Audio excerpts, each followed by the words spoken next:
high school bullies who tormented me didn't know I was a brown belt until it was too late for them. My best friend Ian and I were eating lunch when two massive seniors decided we were sitting in their spot. The bigger one, Craig, dumped my tray over my head while his friend Jeremy laughed, saying freshmen weren't allowed in the senior section, even though there wasn't a senior section and everyone knew it. Ian tried to say we'd move, but Craig snapped his glasses in half and dropped them in his chocolate milk, asking if he could see better now. My fists were shaking under the table, but I forced them open because Sensei always said karate was only for protection, never for being pissed off. Jeremy saw my anime backpack and told the whole cafeteria we were those weird kids who run with our arms behind our backs, which we never did. But now half the cafeteria had their phones out. Craig took Ian's inhaler and pumped it empty, while Ian wheezed that he actually needed it to breathe, and they just laughed harder when they told us to show our sick anime fighting skills, and we said no. Jeremy swept Ian's legs and he crashed face first, his elbow bleeding everywhere on the nasty cafeteria floor. I helped Ian up while Craig went through our phones reading our texts about robotics club out loud like it was the funniest thing ever. He found a photo of Ian's little sister and said she was hot and maybe he'd find her after school, and Ian actually tried to grab his phone, but Jeremy shoved him into the wall so hard a picture frame shattered. Craig made us pick up every piece of glass with our bare hands while everyone watched, and Ian whispered, "Dude, why won't you do something? I know you can, but I just shook my head because once I started, I didn't know if I could stop." Next day they were waiting with zip ties and attached our backpacks backwards, so we looked like idiots walking to class. Jeremy filmed it saying, "This is what happens to kids who think life is like anime where we kids suddenly get powerful.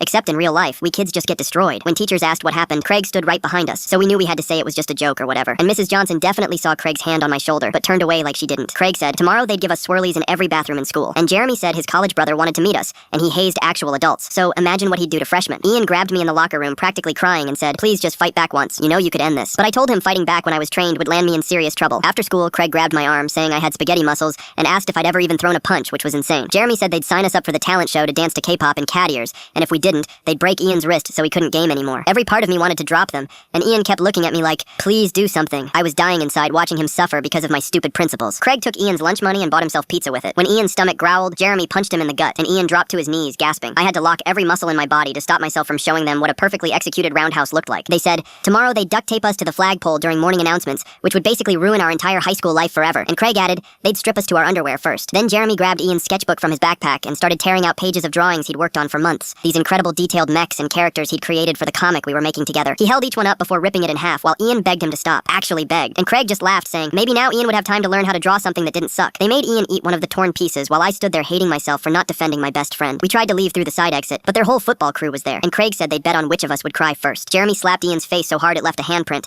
then did it again when he didn't cry, and Ian was trying to cover his face, but Jeremy pinned his arms behind his back while blood dripped from his nose. Craig pulled back his fist, saying, "This is what happens when you exist in our school without permission," aiming right at Ian's already swollen eye, and Ian was sobbing, going, "Please help me," with snot and blood running down his face. That was it. Watching Craig's fist heading for Ian's already bloody face, my body moved on its own. 7 years of training taking over, every tournament and sparring session flooding back as my weight shifted perfectly. Full story on the channel below.